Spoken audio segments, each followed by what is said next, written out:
pour cette nouvelle génération, la technologie est aussi à la page, n'est-ce pas?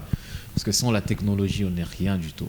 Alors aujourd'hui, on reçoit notre invité. Il est bien sûr réalisateur, il fait tout, il est talentueux, il sait bien sûr vous prendre des belles prises de vue, si bien sûr vous n'êtes pas souple. Même votre ventre là, on va bien sûr le voir, l'intérieur. Bonjour et bienvenue. Bonjour Emmanuel et bonjour à toi Daniela. Bonjour. Surtout bonjour aussi à tous les téléspectateurs de cette merveilleuse télévision. Vous allez très bien. Je vais très bien, merci. Comment vous allez vous présenter à tous ceux qui vous suivent en ce net moment? Ah oui, à tous ceux qui me suivent en ce net moment, je me nomme Aldinam Kayumba, alias King Babalao Mzewashule. Je suis un cinéaste tout d'abord, et puis réalisateur et producteur. Voilà. Cinéaste, réalisateur, producteur, et ici à Lubumbashi. Bien sûr, j'évolue à Lubumbashi, sûrement. Combien de temps déjà? J'ai commencé le cinéma depuis 2009. Depuis 2009. Ouais. Oh là là. Et là, vous êtes créé une petite entreprise, votre studio, afin de pouvoir, ou encore vous dépendez de quelqu'un d'autre? En fait, je ne dépends pas d'une personne actuellement parce que j'ai vu toutes les difficultés que les artistes et surtout cinéastes sont en train de traverser. Alors je me suis dit, pourquoi ne pas chercher à relever les défis en créant une maison de production. Et c'est ainsi que j'ai eu l'idée de créer cette maison de production qui s'appelle HD One Production. Et cette maison de production, je l'ai créée uniquement pour voir comment valoriser les cinéastes de la place parce que c'est dans un domaine où il y a plus de difficultés. Nous n'avons pas assez de producteurs à Lubumbashi, surtout en République démocratique du Congo, qui se focalise beaucoup plus dans les cinémas. Alors je me suis dit, étant jeune passionné du cinéma, pourquoi je ne peux pas faire quelque chose pour mes amis? Voilà. C'est pourquoi j'ai créé cette maison de production. Voilà. Et moi j'ai une question, quelles sont les difficultés auxquelles vous faites face dans votre travail de producteur, de réalisateur et aussi cinéaste? Voilà, depuis que je me suis engagé dans la production des films, j'ai déjà eu à produire un film, et c'est le film Mort dans l'âme de la jeune réalisatrice de la place. Elle s'appelle Serrano plutôt Altamaria. Elle est humoriste aussi, je pense que vous la connaissez, sous le nom de Madame Kalonji bien sûr. J'ai eu à produire son film Mort dans l'âme et je continue parce qu'il y a une autre réalisatrice qui m'a proposé son scénario sur un documentaire comme ça. Je me suis dit, je dois aussi l'aider. Mais tout d'abord, je dois en fait voir les scénarios, les lire, les comprendre. S'il est intéressant, bien sûr, je passe à la production. Les difficultés sont énormes parce que ça demande des moyens. Ça demande des moyens. Je n'ai pas beaucoup d'argent, je ne suis pas riche. Mais c'est juste la volonté que je fais passer devant tous ces obstacles. Et avec la volonté, je me dis, bon, je peux toujours franchir le cap. Alors en retour, qu'est-ce que vous en bénéficiez? Pour l'instant, je ne bénéficie pas quelque chose de grand. Seulement lorsqu'on réalise un film ou on les produit, après nous essayons d'organiser des sorties officielles dans lesquelles nous vendons sûrement les films au système bien sûr de la vente aux enchères.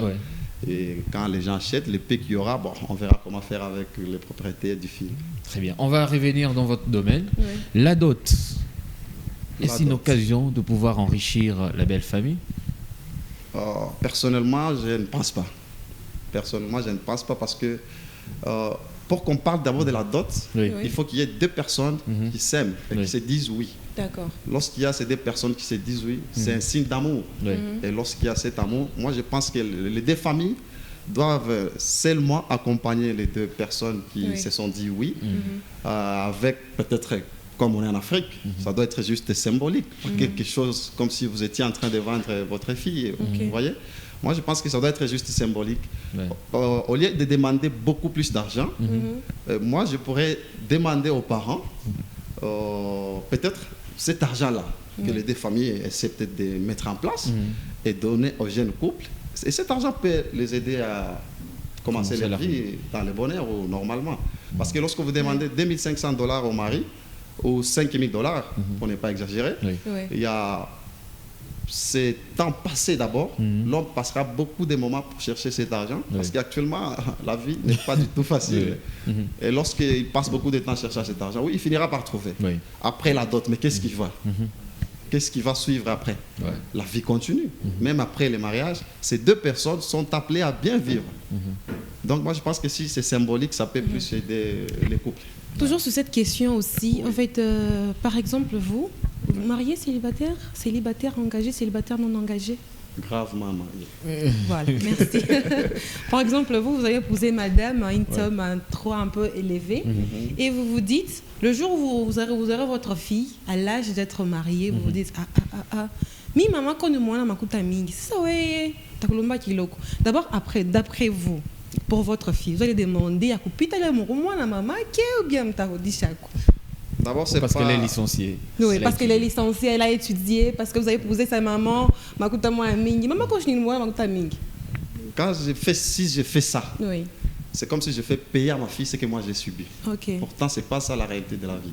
Moi, mon père me disait toujours que je devrais faire ce que moi, je n'ai pas eu de mes parents, c'est-à-dire ce que ses parents n'ont pas pu faire pour lui, que lui le fasse pour nous. Et un bon parent est celui qui cherche à ce que ses enfants puissent vivre le meilleur. Et pour vivre le meilleur, moi, je ne peux pas marteler sur ce que moi j'ai vécu. Actuellement, il y a des parents qui n'ont jamais été à l'université, mais leurs enfants sont à l'université. Pourquoi?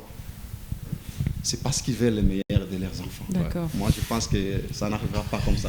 D'accord, merci. Très bien. Mesdames, messieurs, vous avez, le numéro est là. Vous pouvez certainement aussi interagir. Ou encore, si vous avez des questions à poser à notre invité, il sera là pour vous répondre. Alors, on va prendre l'extrait. L'extrait, bien sûr, de l'œuvre réalisée. Je crois bien que c'est votre œuvre. Bien sûr. On va bien sûr prendre cet extrait et puis nous allons revenir pour étaler notre matière.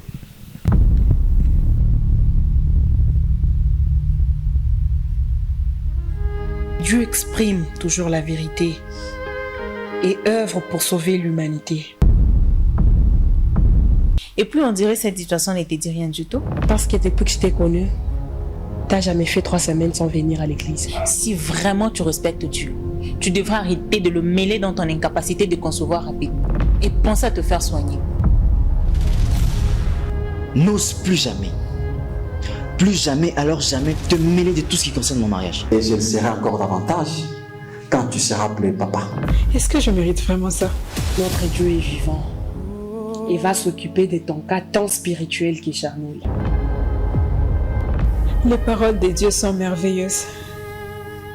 Elles sont très éclairantes. Et sache que l'homme qui fait plus que ce pourquoi il est payé sera bientôt payé pour plus que ce qu'il fait.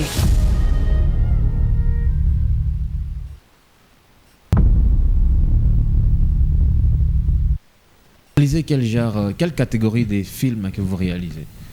Chrétien ou encore je sais pas quoi? En tout cas, Vous êtes généraliste? Oui, je suis généraliste, mais cette fois-ci, après une petite expérience dans les temps, c'est-à-dire j'ai commencé par réaliser des films romantiques, des films fiction et autres.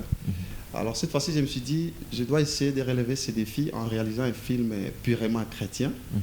Parce que je me suis dit, l'évangélisation ne doit pas se faire seulement dans l'église. Si actuellement il y a des gens qui peuvent prêcher en plein marché, en cours des routes, pourquoi moi je ne peux pas faire aussi cette évangélisation au travers de mon film, vu que je n'ai pas les capacités peut-être de me tenir debout devant une église pour prêcher la parole de Dieu. Et c'est pourquoi j'ai pris cette décision ou cet engagement de réaliser aussi un film chrétien, parce que ceux qui nous suivent, ou non, mes fanatiques, ne sont pas que des païens. Il y a ceux aussi qui ont besoin de croire en Dieu, de voir les merveilles que Dieu est en train de faire. Et c'est pourquoi j'ai réalisé ce film. Voilà. Une question aussi. Pourquoi choisir seulement être réalisateur, producteur? Il y a beaucoup de boulot à faire. Par exemple, être journaliste. Par exemple, être chanteur. Pourquoi choisir seulement ce boulot-là? Et c'était quoi la motivation qui vous a poussé, n'est-ce pas, à prendre la décision d'être producteur et réalisateur? Merci Daniela pour ta question très pertinente. Merci. Et je suis en train de sentir que tu es en train de m'attirer vers le journalisme. Voilà, si je dois répondre à la question, tout a commencé lorsque j'étais à l'école. Je pense que c'est une passion pour moi. Je n'ai pas forcé d'être cinéaste ni réalisateur, parce que tout a commencé lorsque j'étais à l'école. Je commençais par jouer au théâtre.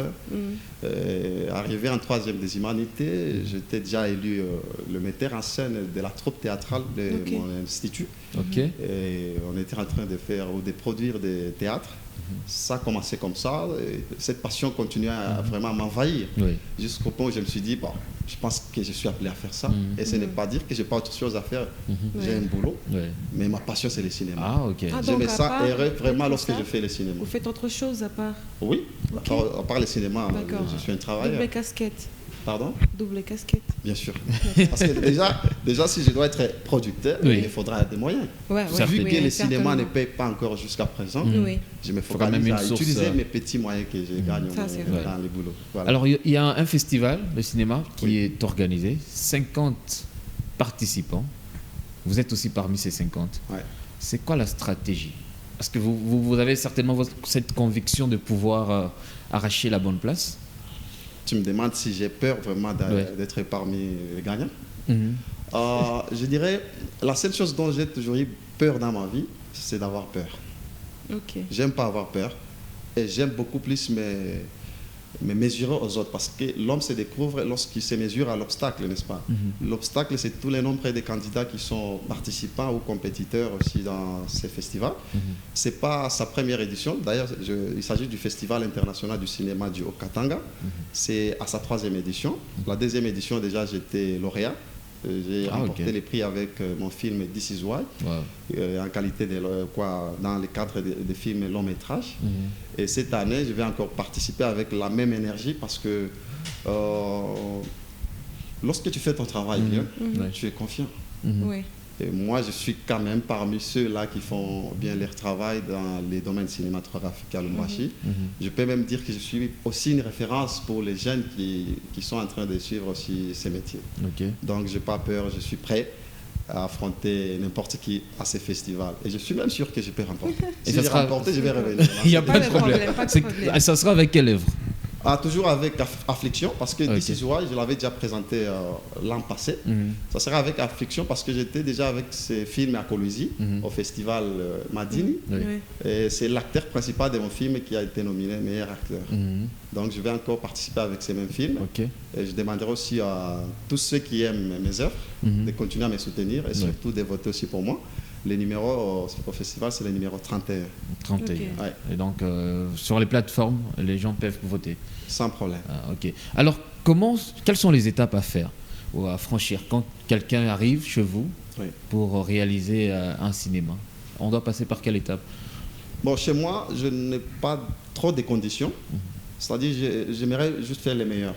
Parce que si tu veux faire le meilleur dans la vie, tu dois être trop exigeant avec toi-même. Et moi, je suis parmi les réalisateurs qui sont trop exigeants. Quand tu m'amènes ton scénario, je dois les lire, les relire. Et pendant combien de temps? Ça dépend de ma disponibilité aussi, parce que je n'ai pas que ça à faire. Une fois je suis libre, je les lis, je peux les relire encore une fois. Je comprends l'idée, c'est quoi. Si je vois que ça ne m'intéresse pas, carrément, je dis non. Mais si je vois que ton scénario est intéressant, pourquoi t'es rejeté? Je t'accueille. C'est comme il y a un garçon, il s'appelle Jedidja. Il est venu avec une idée d'un documentaire que j'ai beaucoup apprécié, parce que son documentaire, il parle sur les mèches, que Daniela d'ailleurs est en train de porter. La conséquence de ces mèches par rapport aux animaux. L'idée, c'était, lorsque, par exemple, Daniela défait ses mèches, elle peut les jeter, n'est-ce pas? Et quand elle jette ça, un pigeon, par exemple, ou une poule, ou un coq peut passer par là, et ces mèches peuvent ligoter ses pattes, n'est-ce pas? Et lorsque ces pattes sont ligotées, petit à petit, ça gonfle, et ça va arriver à un certain moment comme ça, la patte s'est cassée ou coupée, et l'animal ou l'oiseau devient handicapé, tu vois? Des histoires comme ça. Donc, quand j'ai entendu cette idée, je me suis dit, bon, je n'ai jamais entendu quelqu'un penser de cette façon. Et j'ai vite accepté de produire ces documentaires. Très nécessaire. Et donc, il faut certainement avoir... il faut quelqu'un qui doit arriver. La personne doit arriver avec un sujet ou encore une idée bien parfaite, afin que vous puissiez mieux y réaliser. Ou encore, vous proposez aussi des textes. Oui, il n'y a pas de problème. Parce qu'il n'y a pas que la production qui compte sur moi. Tu peux me proposer ton texte. Il y a ceux qui viennent me demander de réaliser leur projet et ceux qui viennent pour que je produise leur projet. Quand tu viens demander la réalisation, je fais presque la même analyse, tout comme la production. C'est la même chose. Donc, il y a la production et il y a la réalisation. Si je suis acteur, tu peux m'inviter dans ton projet, je viens jouer. Et votre surnom, c'est Musée Washule. Pourquoi? Comme je t'ai dit, moi, donc il n'y a pas d'autres réalisateurs plus que vous ici? Il y en a peut-être. Mais Musée Washule, ça veut dire c'est un professeur. D'ailleurs, quand vous dites musée, c'est un sage. Quand on parle de musée, et c'est tout. Je te réponds, mon ami Emmanuel. En fait, Ce qui est important avec tous ces surnoms, c'est que je ne me les attribue pas moi-même. Oui. Ce sont des gens qui m'attribuent ces surnoms parce qu'ils apprécient ce que je fais. Et Musée Wachule, ça a commencé au festival l'année passée parce qu'il y avait production dans différentes salles de cinéma. On projetait les films de mes frères ou mes amis réalisateurs et cinéastes. Oui. Et du coup, lorsqu'on a commencé à projeter mon film, parce que c'était un film réalisé en Swahili Bora. Et c'est là que les gens ont dit, waouh, ça c'est vraiment l'école. Pour eux, le film était l'école. Ouais. Et c'est lui qui a réalisé ce film. Et le professeur de l'école. Donc, Musée Wachule. C'est là que c'est mon Bon, comme lui, lui on l'appelle les chouchous des nanas. Voilà. Donc, il est fort en ce qui concerne le film. Je venais te dire qu'il est devenu même star plus que nous qui faisons les cinémas. Et on est jaloux, hein, Emmanuel, on est jaloux, je t'ai formé. Alors, quel genre de réalisateur ou des cinéastes que vous aimeriez bien collaborer avec? Moi, je collabore avec tout celui qui fait bien son travail. Je n'ai pas des partis pris ou des affinités qui sont restreintes, non. Moi, lorsque quelqu'un fait bien son travail, il est le bienvenu. Et d'ailleurs, pour appuyer cette idée, moi, je n'ai pas un groupe de cinéma. Lorsque j'ai un projet, je regarde les profils que j'ai besoin dans ces projets. Je cible les personnages qui répondent au profil que moi, je suis en train de chercher pour mon projet. Je les contacte. Partout où ils peuvent être, je les contacte. Soit je fais un appel à casting, je lance sur les réseaux, ceux qui sont intéressés viennent. Après la réalisation de ce film, chaque personne est libre d'aller jouer où il veut. C'est-à-dire, moi, je n'ai pas un groupe. Voilà, c'est pour dire que je collabore avec tout le monde. Si tu as les talents, si ton profil répond à ce que je cherche, tu es le bienvenu. Peut-être Daniela sera un jour dans le film. Imaginez, nous y serons, il n'y a pas de problème. Et pourquoi la plupart de vos films sont bien sûr réalisés, ce sont des films français, en langue française? Tu es la première personne à me dire ça. Ben, certainement, j'ai aussi remarqué ça. Merci. J'ai commencé à réaliser mes films en Swahili Bora, parce que je parle aussi bien Swahili Bora.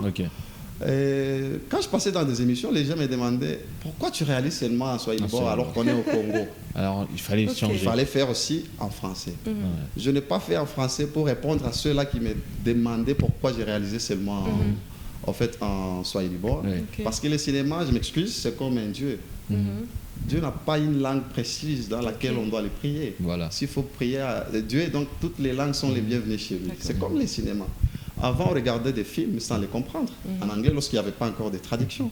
On pouvait comprendre un film, on l'explique même aux amis. Voilà. Alors qu'on ne comprenait rien des mots qui étaient... C'est juste les gestes, les mouvements. Voilà, c'est pourquoi il y a aussi les gestuels qui comptent dans le cinéma. C'est-à-dire l'expression faciale, l'expression corporelle. Tout ça, ça compte dans le cinéma et ça aide aussi aux téléspectateurs de comprendre. Parce que tu peux trouver un sourd-muet qui regarde un film et qui a une idée ou qui comprend déjà le film. Donc, je me suis dit, bon, je peux faire d'une manière un peu bilingue. Je réalise des films en Swahili Bora, je réalise des films en français et bientôt ça sera des films que je vais réaliser en anglais.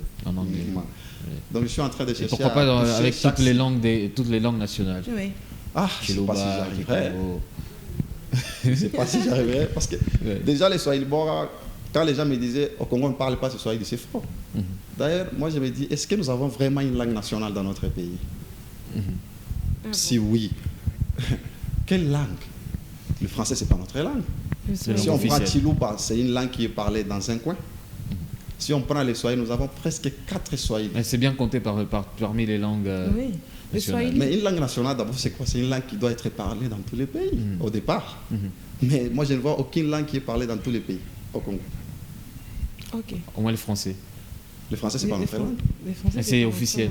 Ouais, et quand on fait un tour à Kananga, là on parle français, on se communique mieux. Il y a aussi des villages où on ne parle même pas français. On parle seulement des dialectes. Alors pourquoi vous ne voulez pas certainement avoir ces petites langues-là et le faire dans vos cinémas? Afin de pouvoir toucher aussi les petits coins. Tu sais aussi, lorsque tu es en train d'écrire un scénario dans une langue que tu maîtrises bien, c'est aussi facile. Si quelqu'un m'a amené son projet, et que la personne maîtrise mieux la langue que moi je ne connais pas, on peut toujours travailler dessus. Oui, parce qu'on a besoin de toucher toutes les couches possibles. Alors, comment faire pour être un cinéaste? Parce qu'aujourd'hui, on se réveille le matin, on se dit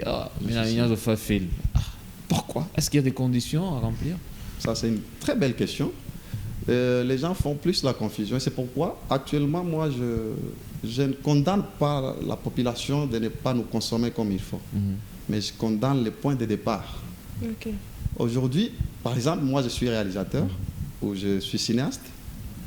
Emmanuel est mon ami, il voit ce que je fais, il se dit, oh, mon cher, je vais aussi tourner avec Vous le machine un boulot, tout le temps. voilà. Lorsqu'on fait le cinéma par manque à faire, ce n'est plus de la passion, c'est une distraction. Et lorsque tu le fais comme une distraction, tu n'auras rien de bon. Ah ouais. C'est différent de nous autres. J'ai d'abord à faire et je fais le cinéma parce que c'est ma passion. Ouais. Ok. Malgré que je ne gagne pas, j'investis. Tôt ou tard, ça peut me payer.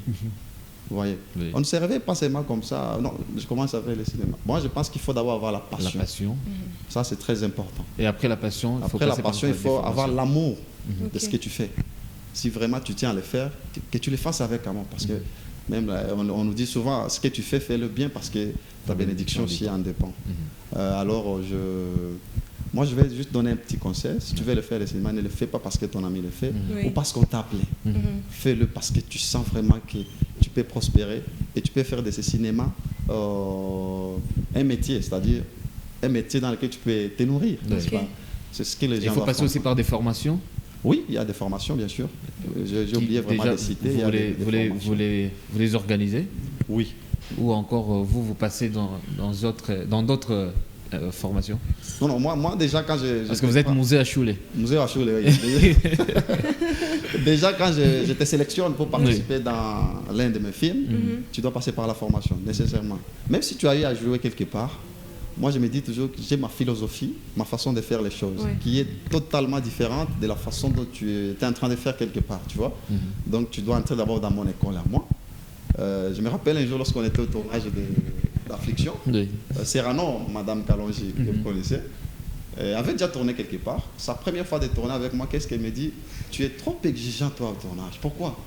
Moi je lui ai dit, pour avoir le meilleur, Oui. il faut être exigeant. Ouais. Quelques mois après, lorsque j'ai commencé à produire son film, parce que c'est la réalisatrice, elle me dit, ah, tu avais raison. Il faut être exigeant vraiment pour faire le meilleur. Le meilleur. Elle a même commencé à monter sur des chaises pour chercher à voir les cadrages, comme les caméramans en train de cadrer. Ouais. Je lui ai dit, avec ça, tu auras le meilleur. Donc moi, je suis trop exigeant comme ça. Une question aussi, je peux, Emmanuel? Une toute dernière allez-y. question. En fait, de nos jours, on voit les artistes humoristes Oui. qui font aussi des films. Alors, pour moi, c'est devenu vraiment, on dirait, une confusion dans ma tête. Je ne sais plus différencier entre le film et le théâtre. les théâtres, quoi la la comédie, différence au fait. C'est quoi la différence entre les deux? Merci Daniela pour la question. D'abord, le cinéma lui-même s'appelle le 7e art. Ok. 7e art parce que c'est l'art qui vient après tous les autres. Le cinéma aussi englobe tout. Dans le cinéma, nous avons besoin des humoristes, nous avons besoin des comédiens, nous avons besoin de musiciens. Ok. Parce que d'ailleurs, ce film, mon film ici, Affliction, j'ai eu à faire entrer des musiciens dans les studios pour chanter uniquement les génériques Ok. du film. Ce qui veut dire qu'elles ne sont pas actrices, mais elles ont participé dans le film. Ok. La différence, vous voyez, la comédie, elle a ses objectifs. Oui. Moi, je vois juste faire rire d'abord et détendre. Ouais. D'accord. Tout comme le théâtre, presque. Quelque chose qui se fait dans la salle. Hein, c'est un spectacle dans la salle, Ok. quelque chose comme ça. Mais le cinéma ne vise pas seulement à faire rire. Bien sûr, il peut y avoir des séquences comiques, mais la plupart du temps, c'est une éducation qu'on est en train de donner. Ouais. Une éducation, on est en Ouais. train de consoler, on est en train de donner de l'espoir aux gens. C'est pourquoi vous allez remarquer dans chaque film, souvent, à la fin, il y a toujours une consolation. Oui. Il y a toujours un message de réconfort. Il y a toujours un message qui donne de l'espoir. Ok. Ce qui est différent avec quelqu'un qui fait l'humour. Ouais. Il est là pour vous faire rire seulement. Et le cinéma Oui. a beaucoup de principes. D'accord. Une fois ces principes ne sont pas respectés, on ne parlera plus du cinéma. C'est vraiment on parle différent. Du théâtre, oui. C'est vraiment différent. D'accord. Merci. Merci. Daniel. Alors, il y a une question de notre réalisateur. Oui. Ah, ça n'a pas check comme le Ta question, Non, la attends, question vient quelque part. Le réalisateur a te posé une question. Il y a ça à te poser. D'abord, je veux savoir son nom. Hein? Ah, vous voulez savoir son de nom? l'émission, non? Ça va m'intéresser parce que je le connais. Voilà, Fizé. Moudimbi. Anasema kininikisha kwa portaka ya sinemesha kwa portaka nini maisha et les bons souvenirs en Les tant bons que réalisateur. D'abord, il y a la connaissance. Parce qu'avant, j'étais juste dans l'acting. c'est-à-dire j'étais juste un simple acteur. Et après, j'ai commencé à jouer. Et Dieu merci, lorsque j'ai remporté les prix au Festival international du cinéma du Haut-Katanga l'an passé, ils ont un terrain où ils attribuent des parcelles aux lauréats. Ça dépend du choix. Chaque année, on donne une parcelle à un lauréat. Et leur choix pour l'année passée était tombé sur moi. Donc j'ai gagné cette parcelle-là. Et c'est aussi quelque chose de bien. À part ça, pour les biens financiers, il y en a. Je ne peux pas dévoiler combien. Des trophées. Je suis devant la télévision. Mais pas trop. On est en train d'arriver. Parce qu'avant, la population ne nous consommait pas trop. Parce qu'on ne faisait pas bien les choses. Moi, je ne condamne pas la population. Mais actuellement, je vois que les gens s'impliquent beaucoup plus davantage. Et avec cette implication, on arrive à faire quelque chose de bien. Et on sent même lorsqu'il y a une sortie officielle, les salles sont pleines. Les salles sont pleines et on est content et déjà on gagne. Donc je gagne quand même un peu de quelque chose, pas plus que ce que je dépense. Et en général, un film a une durée précise. Durée par rapport le timing dans un film en fait. 2 heures. Oui, c'est pourquoi il y a des séries. Si les films n'étaient pas limités au temps, donc on ne pouvait pas parler de séries. Il y a les films, il y a les courts-métrages, les moyens-métrages et des longs-métrages. Ça dépend aussi des origines des endroits, parce que c'est comme en Angleterre. Un film de 55 minutes est considéré comme court-métrage. Ici, chez nous, ça peut être dans les longs-métrages ou moyens-métrages. Donc, c'est de 0 à 30 quelques, voire 50, c'est court-métrage, ça dépend. D'1 heure au-delà, c'est long-métrage. Alors, monsieur le réalisateur, qu'est-ce qu'on va retenir de votre passage ici? Et un message à lancer à tous ceux qui inspirent bien être dans votre domaine. Voilà, moi j'ai la caméra, là, ça n'a pas de filmer. Voilà, c'est très important que je donne un message, surtout sur mon passage sur votre plateau. Merci où je suis vraiment à l'aise et bien accueilli comme un enfant de la maison. Je dirais d'abord pourquoi j'ai réalisé ce film chrétien et c'est quoi ses objectifs. J'ai réalisé ce film parce que j'ai vu quelque part, il y a nos frères et sœurs qui ont perdu des parents il y a très longtemps et qui ont besoin parfois qu'on leur vienne en aide. Et ce film, vu que c'est un film chrétien, je l'ai réalisé et produit pour qu'il soit diffusé dans différentes églises de la place. Après la projection, on met la mise en vente du film. Et après cette mise en vente, les peu que nous allons récolter, nous allons essayer, vu la rentrée scolaire qui s'annonce, on achète des cahiers, des stylos, voire des uniformes que nous allons amener dans différents orphelinats de la place.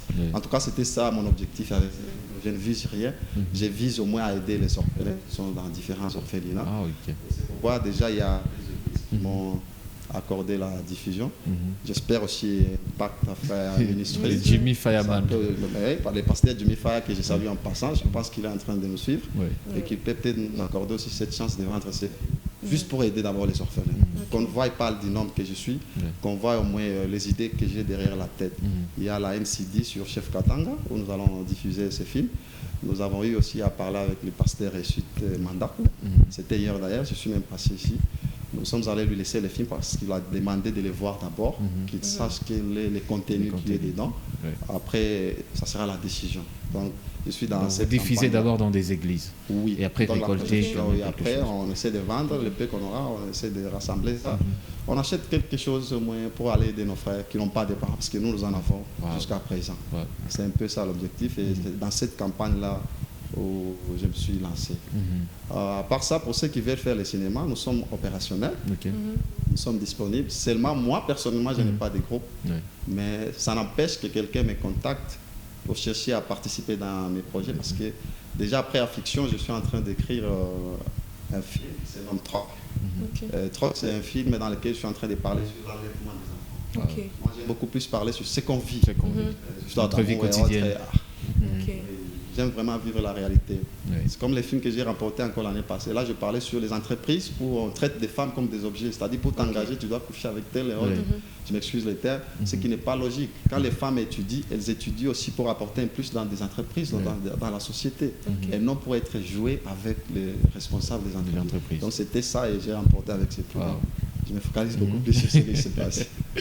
C'est vraiment important. Merci. Et pour toutes ces églises, peut-être il y a les responsables de certaines églises qui nous suivent en ce net moment. Oui. Vous pouvez passer votre numéro de téléphone et les films peut-être diffusés ou exposés à l'église. Oui, merci pour ceux qui voudront vraiment nous accompagner dans cette optique.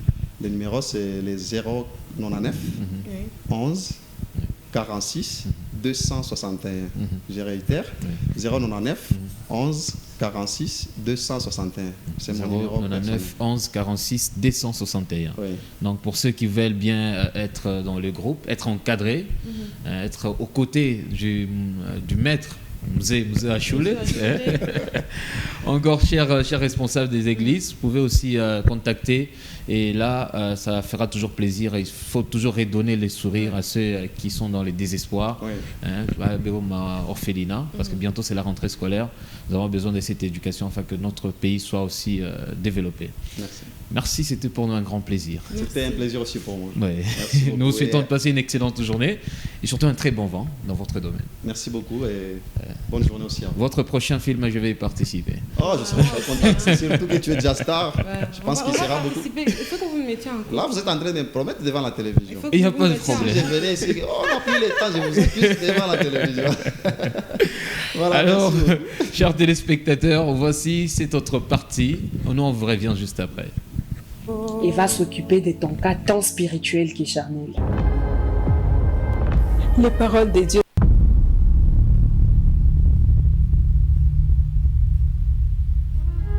Dieu exprime toujours la vérité et œuvre pour sauver l'humanité.